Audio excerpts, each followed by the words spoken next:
de Frente. Olá, seja bem-vindo ao Linha de Frente. O meu nome é Carla Secato, muito prazer. E ao meu lado estão Alessandro Negão. Sucesso esse cara, viu? Vou te contar.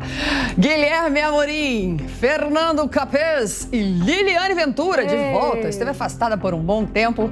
A gente começa o programa de hoje com um assunto polêmico e importante. A ministra Rosa Weber, do Supremo Tribunal Federal, deu 10 dias para que o presidente Jair Bolsonaro se manifeste sobre um pedido de implantação de um plano nacional de enfrentamento ao racismo institucional. Partidos políticos pedem também que o STF reconheça a alta letalidade contra pessoas negras, ocasionada pela violência do Estado e pelo desmonte de políticas públicas voltadas à população negra do país. Claro, eu vou começar essa pauta pelo Alessandro Negão, mas não é pelo motivo que você está pensando, é porque ele pediu a pauta, né, Negão? Eu já ia falar assim, porque mas dessa vez fui eu que pedi mesmo. Ele pediu, ele gosta de ser chamado de Alessandro Negão, e mais do que ninguém, você tem todo o direito de falar sobre isso, porque nada como ter na pele e sentir na pele se existe racismo ou não, Negão, é com Exatamente. Você. Eu gosto sempre de dizer que o Brasil não é um país racista, mas infelizmente o Brasil é um país que tem racistas.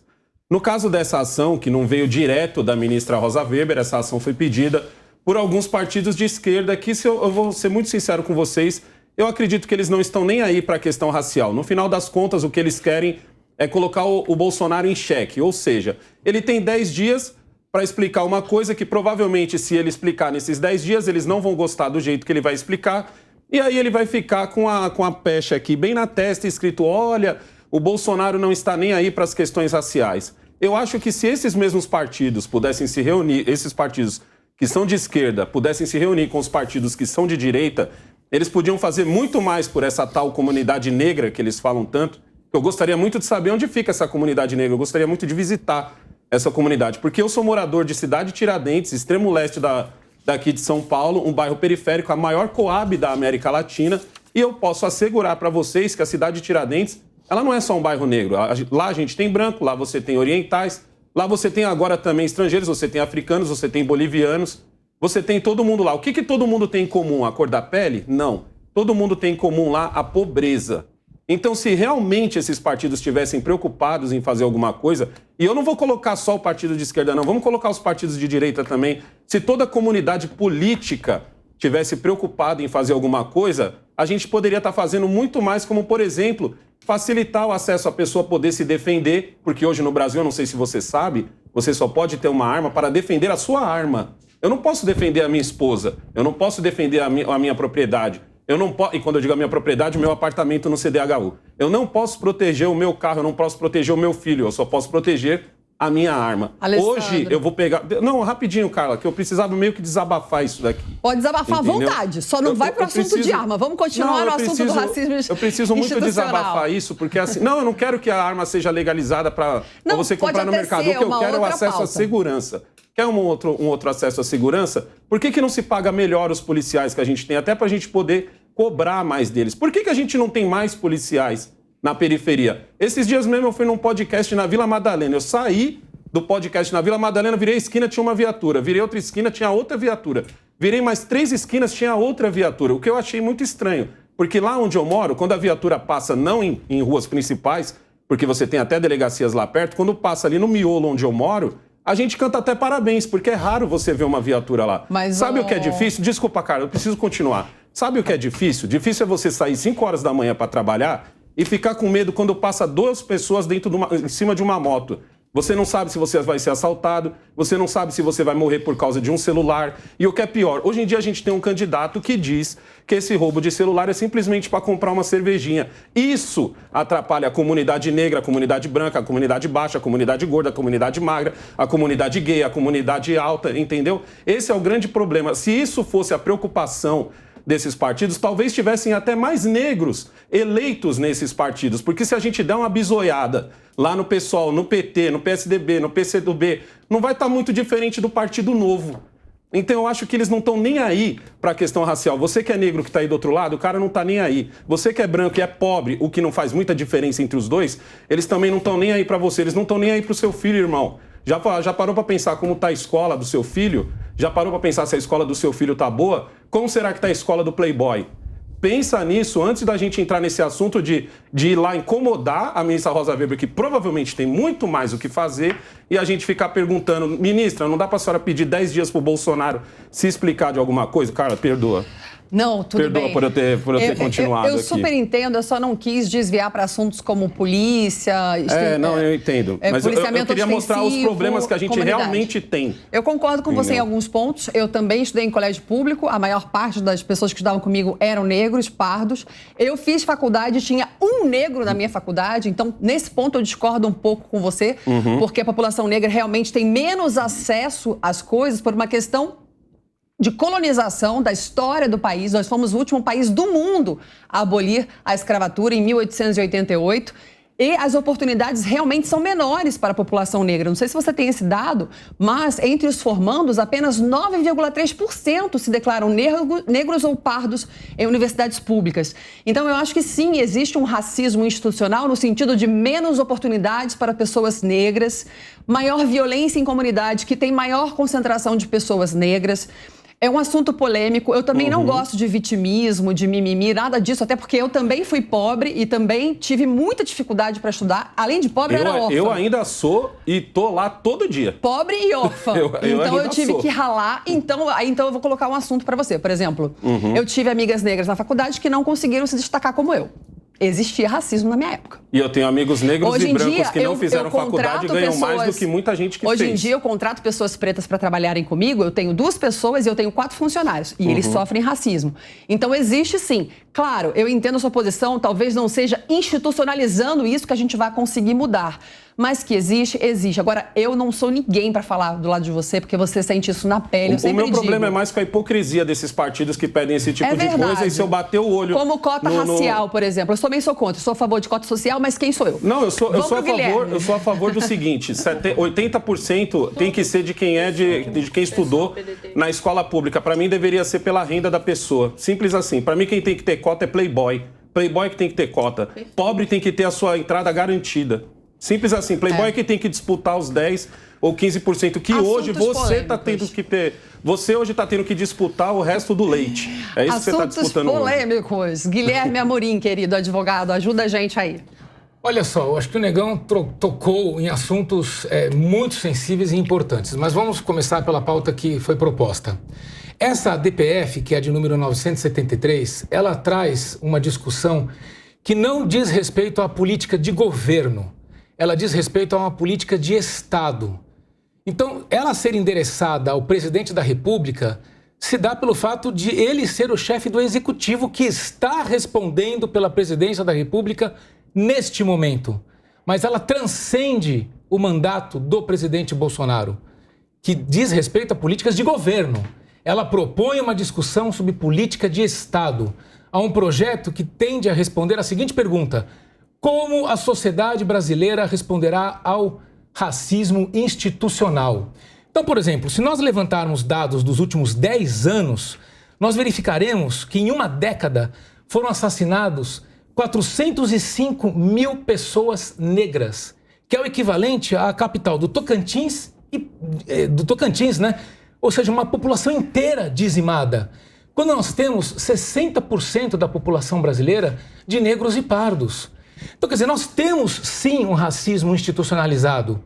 Então, como é que nós vamos responder em termos de políticas institucionais para dar respostas adequadas à sociedade brasileira, em termos de desenvolvimento de políticas adequadas para transformar a sociedade brasileira? Então, quando você propõe uma arguição de descumprimento de preceito fundamental, é para que seja declarado o seguinte: olha, há um estado de coisas inconstitucional. O que significa isso? Significa que o Estado brasileiro, como nação, não tem um projeto adequado para dar resposta ao racismo institucional. Evidentemente que sobra para aquele que está respondendo pela presidência da República. É o presidente Bolsonaro hoje, mas ele não é o responsável pelos últimos 10 anos desses dados. Agora, ele é o responsável hoje, ele tem que dar uma resposta à nação brasileira hoje.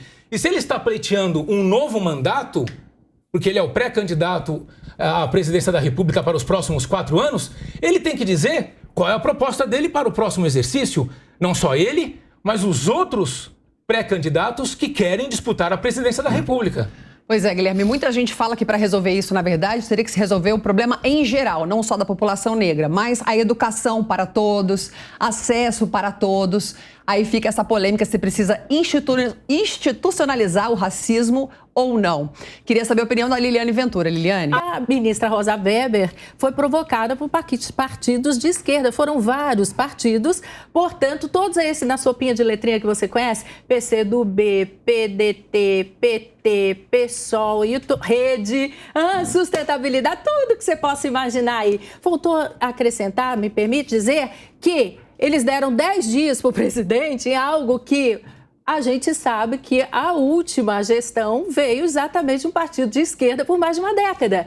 Que agora eles fazem essa grita nesse movimento que quer que seja resolvido rapidamente. Fica muito fácil para a ministra Rosa Weber, inclusive, discutir esse assunto. Acho que ela ficaria muito à vontade com o seu par lá, com um membro do STF, que é o Fachin, que inclusive, por ocasião da pandemia, impediu que a polícia agisse nos morros. E nós vimos hoje, nós já sabemos do Exército que foi montado por essa razão, por falta de fiscalização, que ficaram ali à mercê da própria sorte. Trabalhadores, pessoas honestas, pessoas sérias, que sofrem duplamente, sofrem sim pelo racismo institucional. Liliane, o que é institucional mesmo? Aquele que o governo precisa alcançar, que precisa providenciar, né, uma forma, uma porta de saída para isso que a gente enfrenta. Agora, o estrutural, o que muito me preocupa, é que está sendo aqui na fala do Negão desconstruído, que eu acho excelente, porque enquanto a gente ficar fomentando essa questão de que o racismo se dá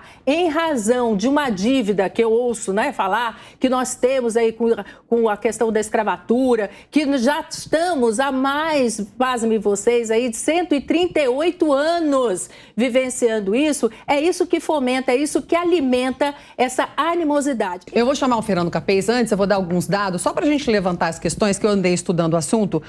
Dados do IBGE de 2017. 11,6 milhões de jovens são analfabetos no Brasil. 73% são pretos ou pardos. E segundo dados do Ministério da Saúde, 80% da população que depende do SUS são pretos, se declara negra. Capês, é com você, querido. Pode falar. E o Guilherme pediu para falar depois. Tá bom, mas hoje eu vou prometer que eu vou me comportar e vou me ater bem à pauta. A Peter não tá aqui, é mais fácil. A Peter não tá me desestabilizando. Olha, em primeiro lugar, lembrar que é procedimento padrão, tá no regimento interno do Supremo Tribunal Federal, proposta a ação. O ministro sorteado relator notifica com prazo de 10 dias para que a autoridade preste informações. Não está determinando que o presidente implante nenhuma política pública. Está colhendo informações a respeito da ação. Esse é um ponto inicial. Segundo, eu acho muito triste fazer demagogia com um assunto tão importante num ano eleitoral. E é duplamente triste quando eu vejo parlamentares toda hora baterem a porta do Poder Judiciário para discutir questões que deveriam ter sido discutidas e decididas no âmbito político. As pessoas reclamam que o Supremo Tribunal Federal tem uma autonomia exagerada, que é um ativismo, mas são os próprios políticos que toda hora vão lá bater na porta do Supremo e pedir que ele arbitre questões e discussões internas. Se comportam como crianças que precisam de uma babá tomando conta. Essa questão de racismo estrutural, que é óbvio que existe, não tem como negar, evidentemente existe, com relação ao pobre existe, com relação ao negro, mais ainda, e o negro pobre, triplamente. Então, isso aí se resolve com ações pragmáticas, com ação efetiva, com ação concreta. Por exemplo, eu presidi o PROCON de São Paulo, eu criei com a Universidade Zumbi dos Palmares o PROCON racial, porque existe um racismo dissimulado nas relações de consumo. A pessoa chega, não tem vaga no restaurante, mas tem uma mesa ali esperando. Não está reservada, mas ele não pode sentar. Não tem vaga para ele reservar num hotel.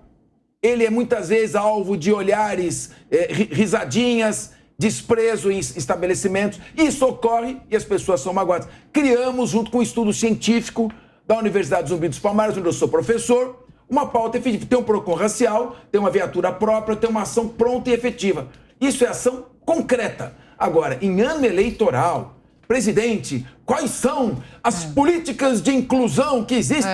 Vai ser cínico e hipócrita lá longe. E provocado. Por que não fizeram isso uns 4 anos que estavam aqui? Então, politizar. Politizar. É verdade. Uma questão tão importante social e bater na porta toda hora do judiciário, se não tem capacidade de resolver no âmbito político, não se candidate, não se coloque. Mas não fica toda hora querendo judicializar. Para isso, não precisa ser deputado. Capês, raramente a gente concorda, mas agora eu concordei, porque eu acho que realmente foi um ato político e não um ato que realmente queira beneficiar e trazer políticas públicas de inclusão para pessoas negras, ou pretas, como preferirem serem chamados. Agora eu preciso chamar o Guilherme, porque quando a Liliane estava falando, rolam os bastidores aqui, sabe? O Guilherme, eu preciso falar. Dá um tempinho pra eu falar depois dele. Ele não me chuta, mas ele... O Guilherme, você foi citado. Pode direito de resposta. Dá um minutinho pra eu falar depois dele, então. Não foi citado, não. Não foi citado, não. Mas pode o Capês, ele tem toda a razão quando ele diz que ações pragmáticas precisam ser adotadas. E, infelizmente, esse é um ano eleitoral que o debate fica muito contaminado, né, por questões eleitorais. Mas a pauta do racismo institucional, ela é uma pauta que precisa ser discutida amplamente por toda a sociedade, inclusive porque estamos num ano eleitoral em que os candidatos que se colocam para disputar cargos majoritários e legislativos, eles precisam ser questionados sobre quais são as suas propostas neste segmento, né? O que faremos para trazer a sociedade para discutir ações pragmáticas, como diz o Fernando Capês, para avançarmos nessa questão do racismo institucional. Agora, uma coisa que é muito perversa e muito cruel é nós associarmos a pobreza institucional à questão da bandidagem. Isto é algo que nós precisamos olhar mais detidamente, porque toda vez que nós temos estas ações policiais que acabam com muitos assassinatos e nós vamos verificar que são todas de pessoas negras e pobres e comemoramos isso como se fosse o extermínio de bandidagem, quando a gente verifica que uma ação policial que deveria ser bem sucedida é aquela ação policial que tem 0 mortes e que é uma ação de inteligência que efetivamente desbarata alguma ação que estava para acontecer como criminosa, algum esquema criminoso, aí sim a gente pode começar a afirmar que nós temos ação policial agindo com inteligência e antecedência estratégica. E não essas ações pontuais em que a gente verifica que há extermínios de populações jovens e inocentes, ou na maior parte das vezes com simulação fraudulenta da ação policial. E o que a gente verifica é que toda a população que é exterminada é jovem, negra e marginalizada. E a gente ainda por cima justifica isto como sendo algo bom para a sociedade. Isto, senhoras e senhores, é racismo institucional. E pasme, está sendo afirmado aqui. A gente volta a falar sobre os policiais rodoviários que mataram Genivaldo de Jesus Santos em Sergipe. Eles prenderam dentro da viatura, e aí as imagens, ó. Soltaram spray de pimenta e gás lacrimogênio dentro do veículo, tá? Ele sofria de esquizofrenia, teve uma asfixia e morreu. A PRF informou que os 3 agentes envolvidos na morte vão permanecer afastados e que a partir de agora a investigação vai ser conduzida por uma força-tarefa de intervenção. O diretor executivo da PRF em Sergipe, Jean Coelho, e o chefe da inteligência, Alain da Mota Rebelo. Eles foram exonerados, só que eles tinham sido indicados para cargos nos Estados Unidos, em Washington, isso em maio, dia 13 de maio, para estudarem lá, ficarem lá por 2 anos em cargos lá. Esse diretor executivo é o segundo na hierarquia da corporação em Sergipe, e aí foi também uma polêmica, pode voltar para mim, porque o Porciúncula falou que foi para relaxar o Genivaldo, que os policiais fizeram isso, aí ficou uma polêmica na mesa. Então eu vou voltar para esse assunto, o Capês não está se segurando na cadeira. Começa com você, Capês, por favor. Eu falei assim, eu não vou me referir ao André Porciúncula porque ele não está presente, então quando ele estiver eu debato com ele novamente. Mas eu falei claramente que era uma operação Tabajara, que isso é homicídio doloso com dolo eventual, duplamente qualificado. O cidadão foi parado na rua e ele não estava cometendo nenhum crime. Ele estava andando de motocicleta sem capacete. E olha como a situação transbordou a ponto de ele ser colocado num compartimento fechado, jogando gás lacrimogênio, que é usado para dispersar multidões até produzir a morte. Eu comentei isso e veja bem, caiu a ficha. Tinha que cair mesmo os responsáveis, o diretor executivo da Polícia Rodoviária Federal, alguém tem que pagar por isso. Aqueles que praticaram o crime têm que responder criminalmente. E o responsável administrativamente pela corporação naquele momento tem que perder o cargo também. E nós comentamos também, Carla, naquele programa, aquela operação do Rio de Janeiro, e que eu disse, Operação Tabajara 2, porque não se combate crime organizado com uma metralhadora do helicóptero, dando tiro para baixo ou invadindo a comunidade e disparando. Você faz isso com investigação, força-tarefa, prefeitura, Receita Federal, Receita Estadual, Receita Municipal, Ministério Público Federal, Estadual, Polícia Federal, Polícia Civil. É uma força-tarefa que age investigando. Tem que ser ações cirúrgicas e não ação de metralhadora. Então, realmente, quero deixar isso claro e parabéns a quem determinou o afastamento. Não que eles sejam responsáveis, mas como estavam na condução da corporação naquele momento, evidentemente tem que haver uma sanção com relação a isso. E espero a investigação criminal e não apenas disciplinar. Foi um homicídio doloso duplamente qualificado. É um assunto polêmico, um assunto difícil de se debater. O André Porciúncula falou que, na verdade, os policiais são mal treinados porque eles dizem que o gás lacrimogêneo é de baixa letalidade e não letalidade, que devia ser declarado letal, que devia ter novas aulas e ensinamento para esses policiais de que não se pode usar o gás assim. Liliane Ventura, o que você achou desse caso? Eu comemoro o fato de nós termos isso aqui, ó. É assim que tem que ser. Porque isso só chegou a esse ponto porque alguém gravou. Me causa muita surpresa, espécie, que as pessoas ali assistindo aquilo tudo não se manifestassem. Eu vou dizer uma coisa para vocês. Se eu vejo uma situação daquela acontecendo, eu sou a primeira a ir lá empurrar esses policiais e tomar uma atitude. Eu vi que no entorno, inclusive, teve um sobrinho, alguém que veio e disse: eu vi o meu tio sendo morto. Oi? A que ponto nós chegamos? Quer dizer, as pessoas conseguem gravar e não conseguem socorrer uma pessoa ou outro ali? Eu acho que eles devem ser afastados, é tipo assim, é o início do início. Mas ali eu concordo com o Capês, sim, ali foi assassinato, foi um despreparo total ali, eram 3 policiais para segurar um homem só, sendo que, aí vocês têm que entender um outro contexto também. Não fazia nem 15 dias, 2 policiais, certo, também da PRF, foram abordar um cidadão, o cidadão desarmado reagiu a abordagem, os 2 policiais não tiveram preparo para poder imobilizar ele, e vai por mim, imobilizar não é colocar o pé no pescoço dele, depois dele já estar imobilizado, certo? Mas esse homem puxou a arma de um dos policiais e matou os 2. É isso aí. Você pode até argumentar que, de repente, esses 2 já estão vindo desse pico de estresse, porque quando morre um PRF, é como se cada um tivesse tomado um tiro, entendeu? Mas ali, claramente, eles não tinham preparo, e acabaram passando dos limites. Eu discordo totalmente da Liliane, certo? Porque, assim, se naquele ponto ali as pessoas fizessem qualquer coisa a mais do que simplesmente gritar, e só no grito elas já estavam ali se arriscando a tomar o spray no olho, porque, assim, o spray no olho, para quem nunca tomou, arde e arde muito. Ah, gente, vocês têm um coração muito bom. Eu não aguentaria ver uma cena, aquela parada de jeito nenhum. Não, Liliane, você tem que entender o seguinte, ali não era um policial preparado. Ali era um policial que claramente estava estressado, claramente estava despreparado, e esse policial podia ter mandado mais 2, 3 armados ali, podia ter matado mais 2, 3 ali, simplesmente sacando a arma dele. É imperícia que chama, né? Imperícia. Então, o advogado Guilherme pode falar melhor. Assim como eu também não concordo com o Capês no caso das operações policiais. Para mim, a operação do que aconteceu no Jacarezinho, ela era necessária. Vila Cruzeiro. Desculpa, Jacarezinho também foi. No Jacarezinho também teve, mas essa última foi da Vila Cruzeiro. A da Vila Cruzeiro, em especial, ela teve essa ação porque bandidos estão vindo de todo canto do Brasil se abrigar nos morros do Rio de Janeiro, porque foi proibido há pouco tempo de ter operações policiais nos morros. Mas, em partes, eu concordo totalmente com o Capês também. Os traficantes não começaram essa semana a traficar.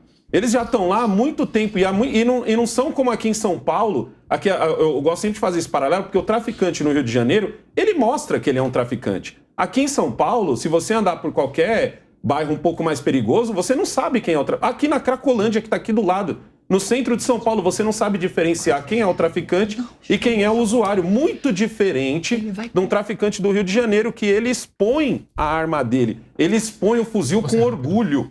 Entendeu? Ele expõe o fuzil dele com orgulho. Hoje em dia, eles estão mais abusados ainda. Eles se filmam. Eles se filmam, inclusive, em ações onde eles querem tomar o outro morro. Eles filmam dizendo que estão chegando. Eles filmam dizendo que já tomaram, certo? Eles filmam mostrando o armamento deles. Bem diferente dos outros locais. Então, às vezes, a gente fala... parece que a polícia fez uma coisa maravilhosa. Eles chegaram lá, mataram 22. Mas é o seguinte, aposto com você que já tinha 23 na fila. Entendeu? Para tomar o lugar desses 22 que morreram. Esse assunto foi tão polêmico no último programa que a gente fez aqui. Eu já combinei que a gente tem que fazer uma mesa só desse assunto. Vou chamar o Guilherme para falar. Por favor, senhora. Guilherme Amorim, quais são as suas considerações sobre esse caso lá em Sergipe? Carla, eu quero trazer uma consideração complementar que é a seguinte.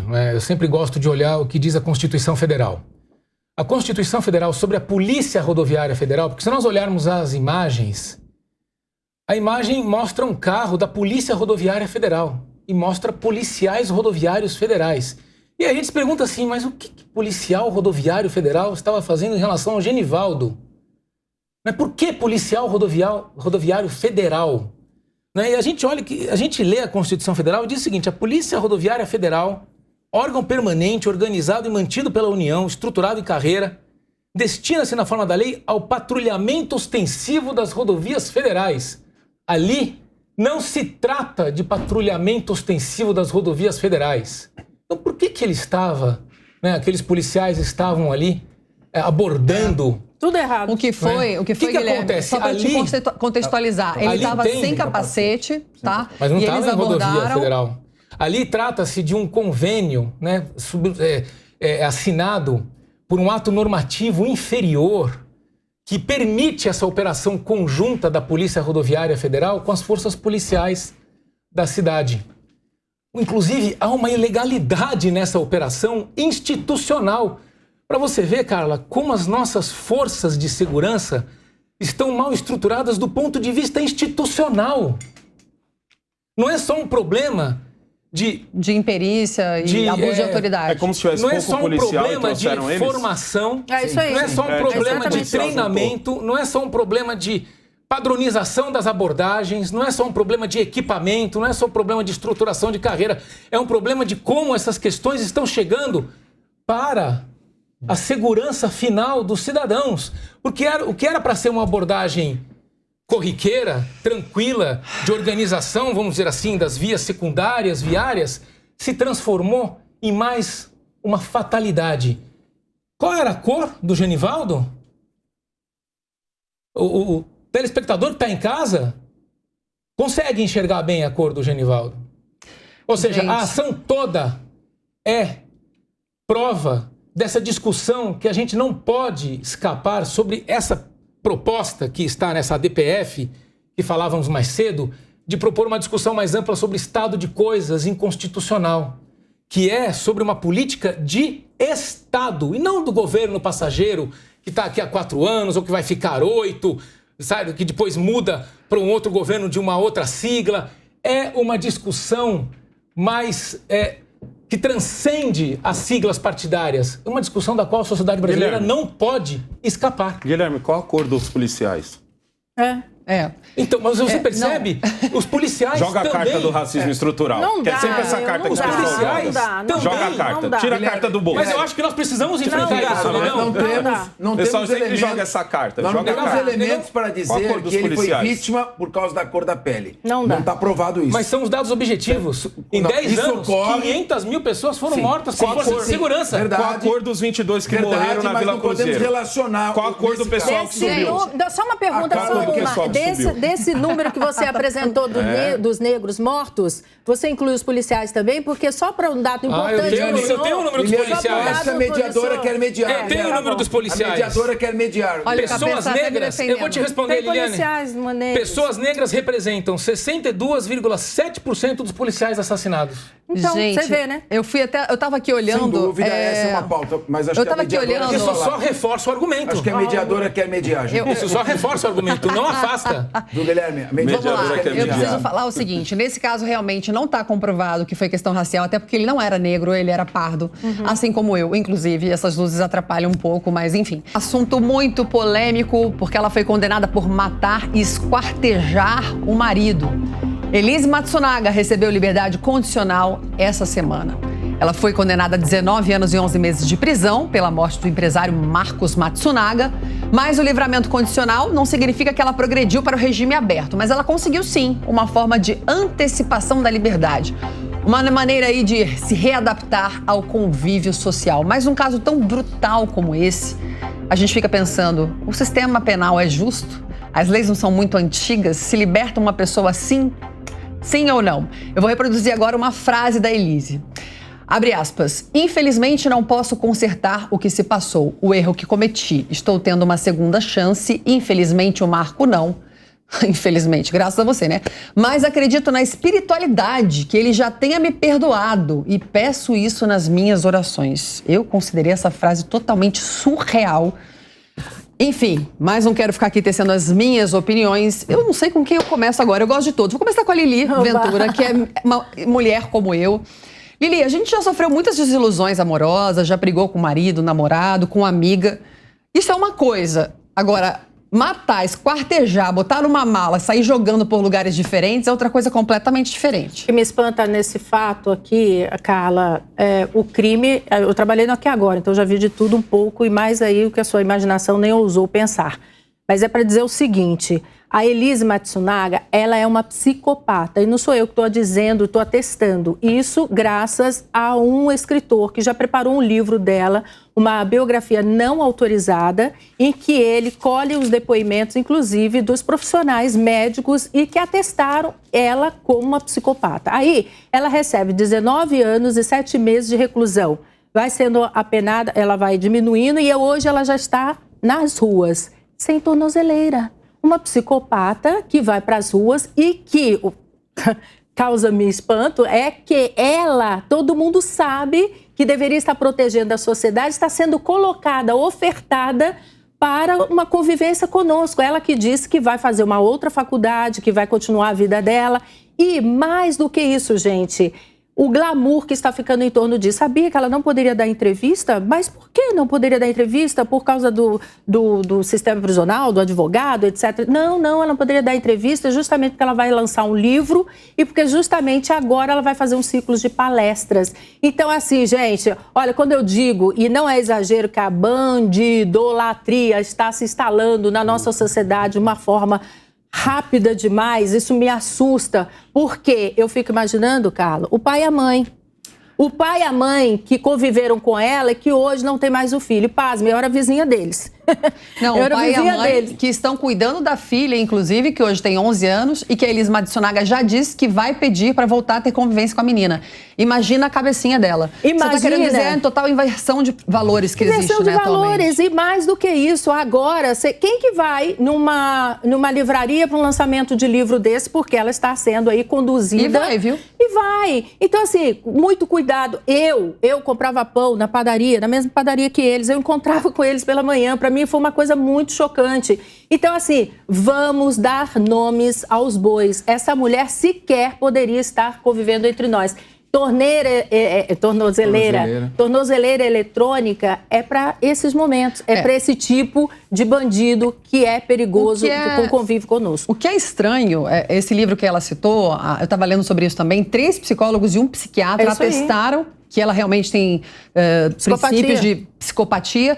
Só que a juíza que a liberou disse que não, ela passou nos testes psicológicos, criminológicos, para ter a liberdade condicional. Será que o psicopata consegue inventar isso? Será que não teria que ter outros testes? A gente, como cidadão, pode pedir um outro teste? Bom, sobre liberdade condicional e sobre esse caso, eu pergunto agora para o Fernando Capês, que também é outro advogado nosso aqui na mesa. Fernando, qual é a sua opinião? Bom, Carla, eu trabalhei no Tribunal do Júri durante muitos anos como promotor. E esse crime, obviamente, não é um crime passional. Foi um crime premeditado, um crime frio, com requintes de crueldade. Veja bem, obviamente que se trata de um comportamento de psicopata retalhar em pequenos pedaços a vítima com a qual conviveu, com a qual tinha filho, após ter matado. E principalmente porque, é o que tudo indica, a motivação é porque ela estava sendo abandonada e ficou preocupada com questões de natureza comercial, foi um crime mercenário. Sem dúvida alguma, pessoa de alta periculosidade. 10 anos de estar em liberdade é muito pouco.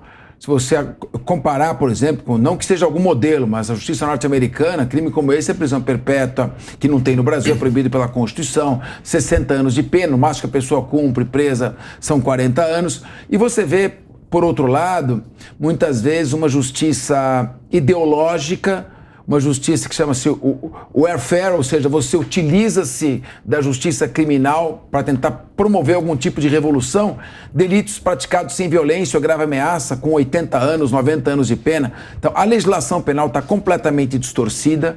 Nós precisamos urgentemente fazer uma consolidação da legislação penal. Hoje, o porte de arma de uso restrito e ilegal tem uma pena maior do que o roubo praticado com essa arma. E como essa, tem inúmeras distorções que precisam ser corrigidas. E, no entanto, nós ficamos sempre na superfície e não discutimos esses temas. Eu acho que foi muito pouco. O livramento condicional, a pena, pela legislação, o homicídio deve ser duplamente, triplamente qualificado, já aplicou 19 anos, cumpriu metade da pena, obteve o livramento condicional. Até aí a legislação está sendo cumprida. Pois é. Mas é necessário rever alguns tipos de critérios, porque hoje nós temos uma justiça absolutamente insegura, e essa insegurança jurídica tem provocado grandes conflitos. Verdade, nós temos um Código Penal de 1940. Há muita coisa aí a ser alterada, acrescentada, mudada. Realmente, a impunidade impera no Brasil, é o que todos os cidadãos têm sensação e que realmente acontece. Fora os recursos, milhões de recursos e por aí vai. Negão, o que você achou desse caso da liberdade condicional de Matsunaga? Você entraria num bar tranquilamente, sentaria para bater um papo com ela? Faria amizade? Fazer amizade difícil, hein? Ainda mais sabendo do que foi que ela fez. Hoje a gente está com sorte aqui, a gente tem 2 advogados aqui na mesa que podem falar juridicamente tudo o que está acontecendo, mas eu queria falar com você aí sobre a percepção que você tem das leis brasileiras, certo? Você já reparou que nesse país aqui só fica preso 2 tipos de pessoas, ó? Aquela que não tem dinheiro ou aquela que cometeu um crime que ficou famoso. Como o caso da Elise mesmo. Será que se a Elise Matsunaga não tivesse esquartejado, tivesse apenas matado, tivesse apenas atirado no marido dela, será mesmo que ela teria sido presa? Será mesmo que ela teria... E se tivesse sido presa, será que ela teria ficado tanto tempo?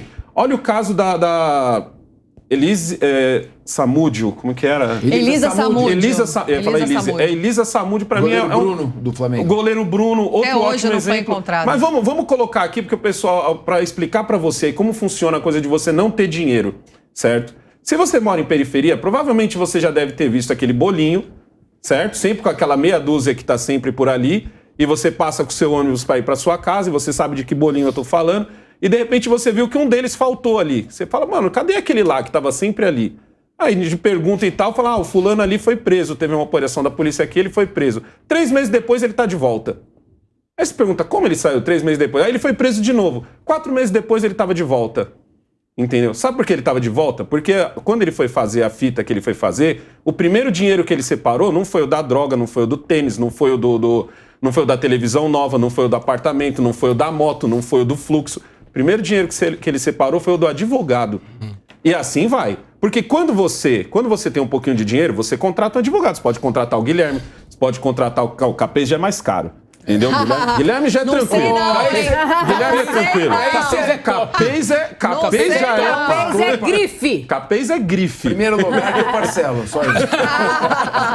Mas assim, ó, vamos pensar bem. Quando você tem dinheiro, você contrata um advogado. Quando você tem muito dinheiro, você contrata um escritório inteiro. Quando você tem muito dinheiro mesmo, você consegue contratar até advogados. Até ex-condenado, né? Não, você Você consegue contratar advogados que conseguem entrar de bermuda. Pessoas. Isso, o primeiro ex-condenado da história.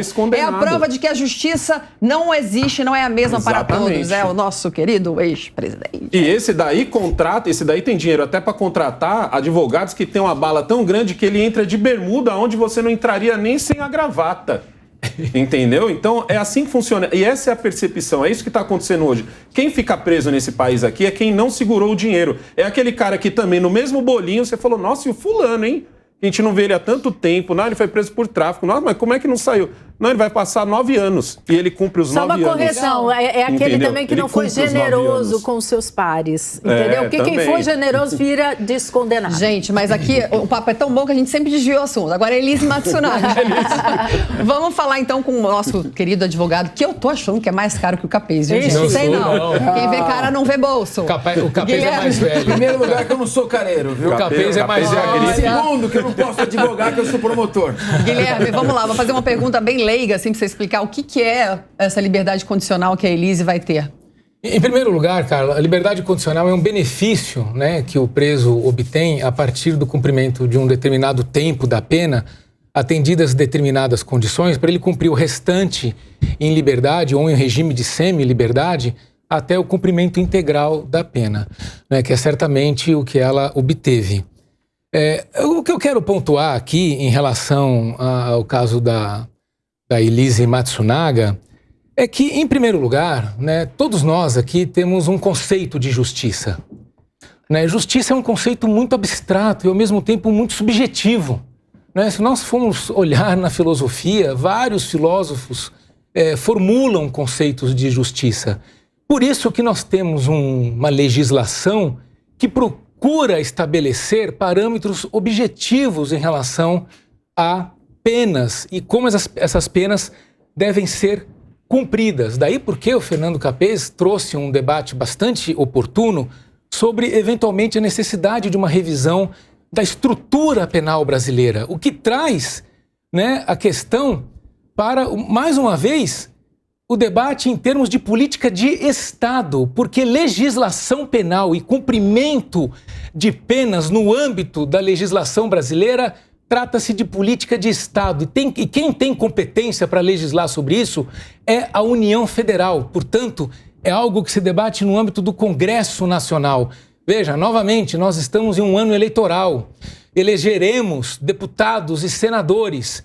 Quais serão as propostas dos candidatos a deputado e a senadores, né, sobre esses temas? E a gente não pode esquecer que a Elise Matsunaga, ela não só, né, cometeu um assassinato muito assim, horrível, que chocou toda a sociedade, mas ela estava num relacionamento tóxico, né, assim, que ela era abusada. Isso traz uma reflexão, não que justifique o crime que ela cometeu, porque isto é injustificado, né, mas é uma reflexão sobre os limites de um relacionamento abusivo e tóxico no qual ela estava inserido, justamente para que essas questões não voltem a acontecer. Porque hoje nós temos todo um sistema de proteção e uma rede de proteção social às mulheres vítimas de violência, seja doméstica, seja de violência no trabalho, que devem ser acionadas ao invés de levar a mulher a um extremo de uma violência como essa, né? De assassinar o companheiro e, eventualmente, dividi-lo em pedacinhos e espalhá-lo pela cidade, seja por motivação financeira, seja pelo elemento de crime premeditado, como ficou configurado neste caso. Então, é um caso que traz muitos elementos para reflexão. Agora, tem um elemento, apenas para complementar, que também diz respeito a algo que nós não abordamos aqui, que é o caráter de ressocialização da pena, que também é uma questão de política de Estado. A pessoa está presa por 10, 20 anos, né, e o Fernando Capês abordou isso, nós não temos pena de prisão perpétua no Brasil. Então, a expectativa é que quando a pessoa saia do sistema penal, como ela será reinserida na sociedade? Nós teremos medo de conviver com ela, como diz a Liliane, ou ela está pronta para voltar para a sociedade? Guilherme, assunto polêmico, né? Eu não concordo com você que ela era abusada e por isso esquartejou o marido. Não tem prova disso. Ela foi traída, ficou com raiva e esquartejou o marido. Desculpa, para mim isso não é desculpa. Mas ele citou um ponto importante e eu quero aqui, você mulher que é abusada, espancada, denuncie seu marido 180, por favor. Não podemos compactuar com esse tipo de violência. E o melhor marido, deixa eu te falar aqui, aprenda aí você que está em casa. O seu melhor companheiro de vida é o seu ofício. Toda mulher tem que ter condição de se sustentar. Tá, meu amor? Esse é o melhor marido. Depois você escolhe um parceiro. Porque numa situação dessa, você não pensa duas vezes, arruma sua malinha e vai embora. Vamos para mais um assunto relativo à mulher e polêmico também. Gente, esse caso assim é absurdo. Olha só, o Ministério da Mulher, da Família e dos Direitos Humanos vai investigar uma denúncia de venda de sexo no complexo penitenciário da Papuda, no Distrito Federal. Mulheres e familiares dos presos estariam sendo coagidas a manter relações sexuais com outros presos por causa de dívidas e ameaças de internos no ambiente carcerário. Mais ou menos assim. Dentro das prisões, vocês sabem, é um mundo paralelo, né? De troca, de favores, de dinheiro, de compra, disso, daquilo. Quem não pode pagar fica devendo. Esses criminosos falam assim, então tá, quando a sua mulher vier aqui, ela vai ter relação comigo, com ele, com ele, com ele. Você imagina a situação da mulher e dos presos, que são coagidos, senão eles morrem dentro da cadeia. Que caso absurdo, Guilherme. Absurdo. Isto mostra uma realidade perversa do sistema penal brasileiro. Né? Novamente, falarmos sobre política de Estado. O sistema penal brasileiro hoje está com mais de 700 mil presos. Muitos ainda cumprindo prisões temporárias, preventivas. Né? E isto mostra uma realidade que precisa ser repensada. É um pouco o que o Fernando Capês propôs agora há pouco. É repensar a legislação penal brasileira em termos sistêmicos e repensar a própria lei de execução penal.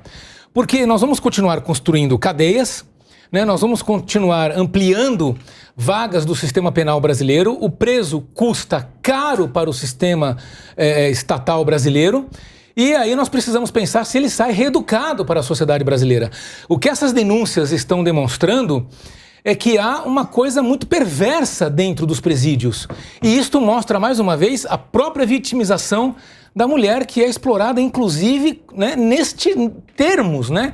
Ela já tem um marido preso, já passa necessidades nesse sentido e vai visitá-lo e sofre esse tipo de abuso.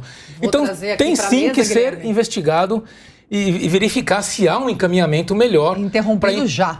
Para impedir esse tipo de coisa, sem sombra de dúvida. Vou trazer aqui o assunto para a mesa toda, porque a gente tem pouco tempo para terminar, tá bom? Então vou pedir para a gente concluir rapidinho. Lili, vou perguntar para você como mulher, depois eu passo para o Negão e para o Capês. Só para você entender, em 2003 eu cobri a invasão do Carandiru. Carandiru que depois virou livro, que virou vídeo, que virou filme, etc. e tal. E a verdade, eu acompanhei lá nua e crua. Quero contar para vocês que não há novidade nesse caso. Estão abismados? Desde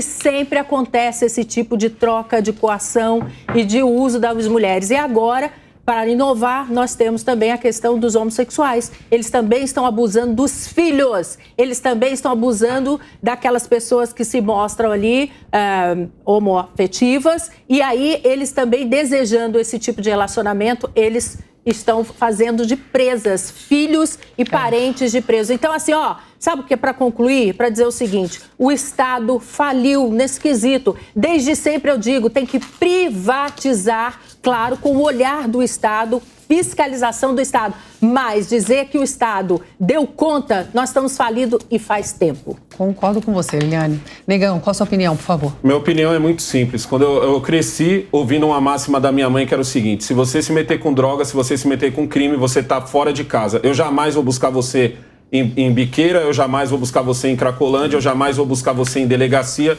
eu jamais vou buscar você na cadeia. E para as minhas irmãs, a conversa não só era essa, como era também: se você se meter com vagabundo, você vai se meter sozinha. Você esquece que você tem família, você esquece que você tem mãe, você esquece que você tem pai. Todas essas mulheres sabiam no que estavam se metendo, muitas delas estão sendo agora coagidas porque caíram nessa de achar que o cara era um bandido bonitinho, um bandido que com ela seria diferente. Mas não, no final das contas, os caras que estão deixando suas esposas, suas mães, suas irmãs serem abusadas, eles não passam de covardes. Se não quis cometer o crime, então segura a bronca como homem. Vai sofrer dentro da cadeia, você vai sofrer de qualquer jeito. E não é só isso, também elas têm que levar o jumbo também, às vezes, de outros presos. Capês. Bom, isso aí é reflexo do Estado que ignorou esse problema no sistema carcerário, sobretudo do início dos anos 80 para cá. Dentro do presídio formaram-se perigosíssimas organizações criminosas. Na década de 80 dizia-se, não, ali é um depósito, joga ali e deixa. O que ocorreu, a consequência foi isso. Nós temos hoje no Rio de Janeiro, principalmente o Comando Vermelho, em São Paulo já se irradiando para todo o país, o primeiro comando da capital, daqui, que é o PCC, Daqui eles irradiam e planejam golpes, sequestros e o que é pior, eles estão se profissionalizando, eles estão legalizando o dinheiro sujo proveniente do tráfico e de outros crimes. E isso é um reflexo. Ou o Estado começa a prestar atenção nisso e também equipa os seus órgãos de controle, Ministério Público e Polícia, para combater essas organizações criminosas, ou vamos continuar fingindo que ele não existe. Só para corrigir, que foi em 2003 o filme foi lançado. Carandiru, a invasão foi em 1992. Isso. Senhores, muito obrigado pela mesa de hoje. Vocês são maravilhosos. Acabou. Obrigada a você pela sua companhia. Opinião, cada um tem a sua, mas o importante é a gente respeitar o próximo, debater. Acho que falta isso no Brasil. Ninguém é dono da verdade e o respeito é bom e todo mundo gosta. É ou não é? Um beijo pra você no seu coração. Até o próximo programa, se Deus quiser. Tchau. Dá tchau aí, galera. Tchau.